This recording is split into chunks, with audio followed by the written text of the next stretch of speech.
In the next 72 hours, the world could change forever. A single strike, a miscalculation, or a maritime incident in the Strait of Hormuz could light the fuse of a conflict unlike any we've seen. Imagine stealth bombers slicing through the night sky, missiles launched across deserts and seas, command centers scrambling to gain the upper hand. This isn't speculation, it's doctrine. When strategy meets geography, and two opposing military logics collide, the first hours define everything that follows. Today we break down what actually happens in the first 72 hours of a potential US-Iran war. Not headlines, not fear, but clear strategic reality. Hour zero, the trigger what sparks the conflict wars rarely begin cleanly. More often they begin with an event that one side has long anticipated, and the other believes it can absorb without crossing a threshold in a US-Iran scenario. The most credible triggers fall into three categories: a strike on IRGC leadership or nuclear-adjacent infrastructure, a maritime incident in or near the Strait of Hormuz, or a proxy escalation in Iraq or Syria that crosses a pre-stated US red line. But here's the key question: does the specific trigger actually matter? Strategically less than we might think. What matters is how both sides interpret intent. The opening move will be framed, packaged, and broadcast to domestic audiences, to regional allies, and to the global community before the smoke clears. Limited strike or full escalation either side is likely to frame the opening exchange as a declaration of war. The US has a historical precedent for limited, punitive strikes, the 2020 Soleimani strike being the clearest recent example. Packaged as defensive or deterrent action, Iran's doctrine emphasizes what strategists call strategic patience: absorb, assess, then retaliate in a calculated way. Not immediate total war. The critical variable is whether the opening strike destroys something Tehran's leadership deems truly existential. That distinction, punitive versus existential, shapes everything that follows. Dual narratives, racing to frame the story us. Washington will center its messaging on self-defense, halting nuclear proliferation, or protecting regional partners. Tehran will invoke sovereignty, anti-imperialism, and solidarity with the axis of resistance.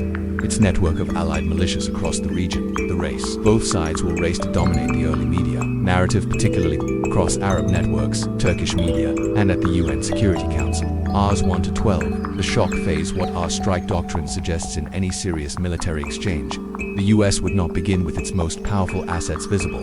The opening phase is about access and suppression. Stealth aircraft, B-2 bombers, and F-35s alongside Tomahawk cruise missiles launched from naval assets in the Persian Gulf and Eastern Mediterranean would likely target Iran's air defense radar networks first. Without air defense suppression, follow-on strikes risk unacceptable aircraft losses. The Eastern Mediterranean and Persian Gulf are roughly 1,500 to 2,000 miles apart. US naval assets in both bodies of water could open simultaneous strike corridors into Iranian territory. Primary targets in this phase: IRGC command nodes, ballistic missile storage facilities, and radar infrastructure. The operational objective is not regime collapse. It is degradation of Iran's ability to strike back effectively within the first operational window. The goal in Hour 1 isn't to win the war, it's to survive the first counterpunch. Iran's doctrine-driven response after the Soleimani assassination in January 2020. Iran demonstrated something important. It is willing to conduct ballistic missile strikes on US military bases, and it is willing to calibrate them carefully enough to avoid mass casualties that would force an uncontrolled US escalation. In a more serious conflict, that calibration becomes far harder to maintain. The pressure from within the IRGC and Iranian hardliners to respond decisively would be enormous. Ballistic missile salvos Shahab-3 and Fay-110 variants, targeting US bases in Iraq, Qatar, Bahrain, and potentially the UAE. Activation of proxy networks across Iraq, Syria, Yemen, and Lebanon. Not necessarily full combat, but positioning and signaling cyber operations targeting US military, logistics networks and regional infrastructure. Drone swarm tactics designed to saturate and exhaust US missile defense systems.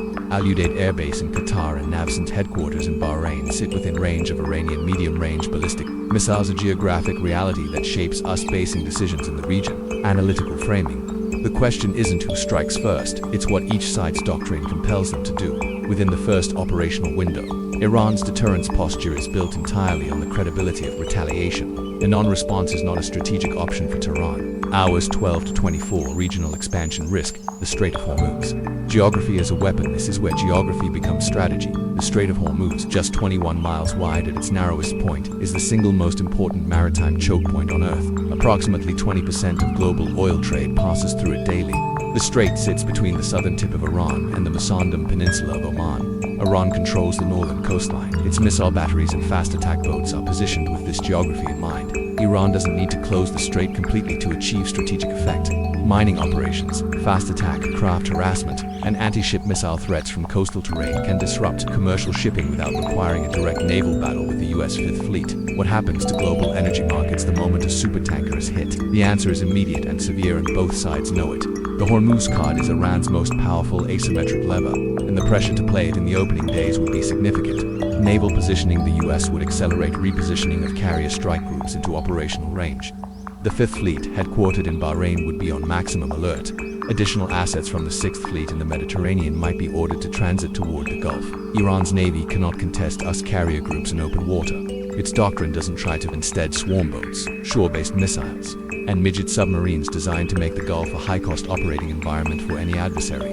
And the Proxy network Iran has spent decades building what it calls its forward defense architecture, a network of aligned militias and political movements spread across Lebanon, Iraq, Syria, and Yemen. Activation in the first 24 hours wouldn't necessarily mean full-scale operations.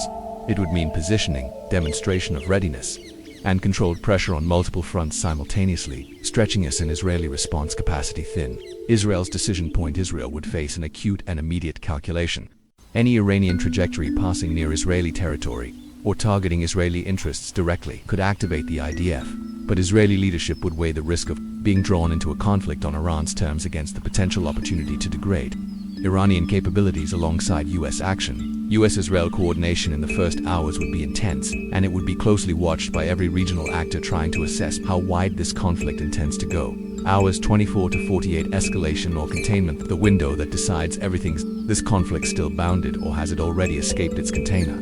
The 24 to 48 hour window is where the trajectory is most fluid. If both sides have absorbed initial strikes without crossing into civilian mass casualty territory, back-channel communications, most likely through Oman, Qatar, or Switzerland, may already be quietly signaling conditions for a pause. But if a strike kills senior political leadership, causes catastrophic civilian casualties, or triggers a full Hezbollah-Israel exchange, the conflict's containment becomes exponentially more difficult.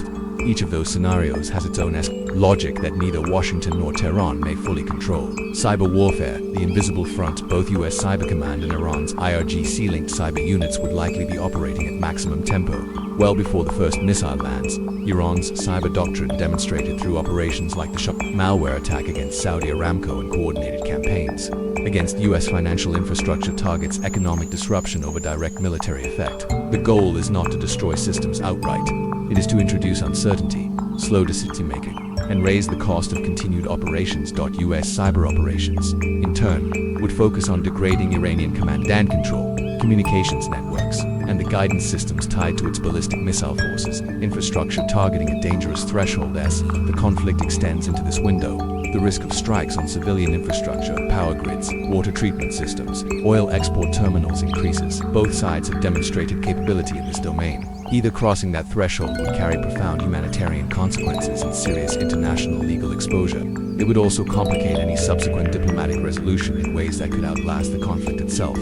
Oil markets and economic pressure: crude would react within minutes of any credible military exchange near the Gulf. A Hormuz disruption, even a threatened one lasting 48 hours, would likely push prices to levels that trigger emergency responses from consuming nations.